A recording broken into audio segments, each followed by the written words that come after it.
My name is Jeff Skalski. I'm actually the strike team lead for the RVR Cities team. I work at EA Mythic on Warhammer Online, Age of Reckoning.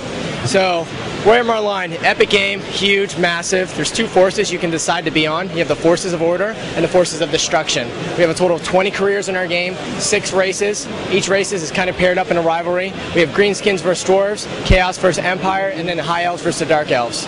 So of course we have your regular ranks, which is ranks 1 through 40, which you gain, and you level up by gaining XP. And you can gain XP in a whole bunch of different ways. You can gain it through PvE content, you can gain it through RVR content. And then on top of that we have Renown ranks, which basically anytime you kill a player or you participate in the RVR campaign, you actually gain Renown, which gives you access to RVR abilities and RVR gear. And then above and beyond that, for guilds, you actually have guild XP. So you actually can level up your guild as well, and they kind of gain new little rewards and little trinkets.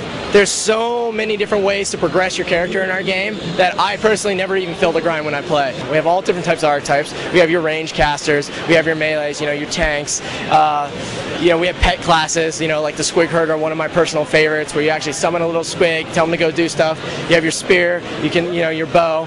One cool thing with our games, healers are not just somebody who sits in the background and just heals. Like, that's obviously one of your main responsibilities, to the team and to your guildmates. But the big thing is, as a healer, or as even a caster, you can actually get into the combat and get into the face of your opponents. So, you're encouraged to, even as a Bright Wizard, cast Fireball, burn people from a distance, but you can still go in and beat people with your staff if you want to. We definitely cater to a lot of different types of play styles and player habits. We got tons of PvE content, like hundreds of hours worth of it. We have very epic, massive dungeons in our game, as well as some of the RVR endgame can get even more challenging and more difficult. And that's really our big hook in our game that really separates us from our competitors in the pack.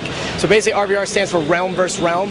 It's basically PvP, but PvP means one versus another. We like to go RVR, Realm versus Realm, 1,000 versus 1,000. So basically the way the RVR campaign works is you actually try to capture zones. And by capturing the zones, you actually move the battlefront to the next zone, where you basically can eventually take down the fortress of your enemy race. And then from there, if you hold 2 fortresses from the enemy's realm, you can then knock down the city gates. There's one capital city for each.